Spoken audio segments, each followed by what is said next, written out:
दोस्तों, किसिंग हमारी रोजमर्रा की जिंदगी का एक हिस्सा है, लेकिन अगर आप इसके बारे में गहराई से सोचें, तो यह किसी दूसरे व्यक्ति को इस तरह से छूना थोड़ा अजीब लग सकता है।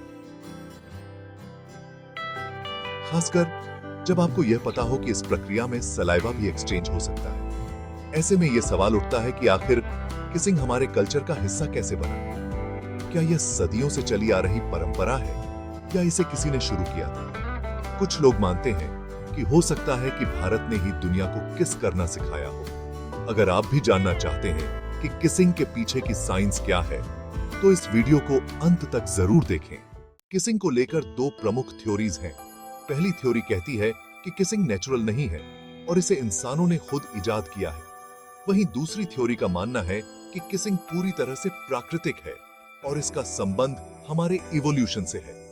पहली थ्योरी के मुताबिक प्राचीन सुमेर और भारतीय सभ्यताओं में सबसे पहले किसिंग के सबूत मिलते हैं। बीबीसी की एक स्टडी के अनुसार दुनिया के केवल 46% कल्चर में लोग प्यार जताने के लिए किस करते हैं। इस थ्योरी का एक और पहलू यह कहता है कि जब सिकंदर भारत आया था, तभी उसने पहली बार किसिंग के बारे में सुना और फिर यह पूरी दुनिया में फैल गई। यही वजह है कि अफ्रीका और ऑस्ट्रेलिया के कुछ आदिवासी समाजों में किसिंग का कॉन्सेप्ट कभी पहुंच ही नहीं पाया। भारत का प्रसिद्ध कामसूत्र भी किसिंग के बारे में बात करता है और उसमें किसिंग पर एक पूरा अध्याय समर्पित है। इस वजह से कई लोग मानते हैं कि किसिंग की परंपरा भारत से ही शुरू हुई और फिर दुनिया भर में फैल गई।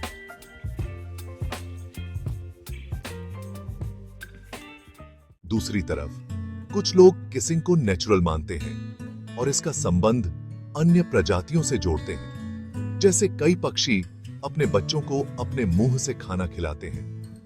इंसानों के सबसे करीबी रिश्तेदार बंदर और एप्स में भी इस तरह की व्यवहारिकता देखने को मिलती है। कुछ वैज्ञानिक मानते हैं कि जब तक इंसानों ने बच्चों को खिलाने के लिए अलग से खाना नहीं बनाया था, तब तक ब्रेस्ट फीडिंग के अलावा इसी तरीके से बच्चों को पोषण दिया जाता था।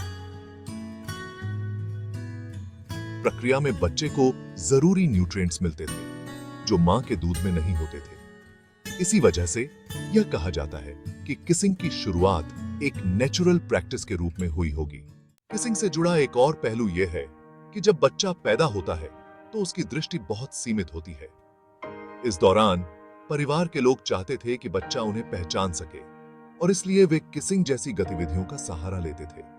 इस लॉजिक पर अभी भी रिसर्च जारी है। किसिंग के वैज्ञानिक पहलू पर बात करें तो यह पाया गया है कि जब आप किसी को किस करते हैं तो लगभग 8 करोड़ बैक्टीरिया का आदान प्रदान होता है।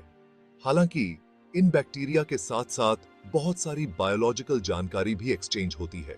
इससे हमारा दिमाग यह पता लगा सकता है कि हम जिससे किस कर रहे हैं वह शारीरिक रूप से स्वस्थ है या नहीं और उसका इम्यून सिस्टम कितना मजबूत है। किसिंग का इतिहास भी दिलचस्प है। पर्शिया में लोग अपने सोशल स्टेटस के बराबर के लोगों को होठों पर किस करते थे, जबकि उनसे कम स्टेटस वालों को गालों पर।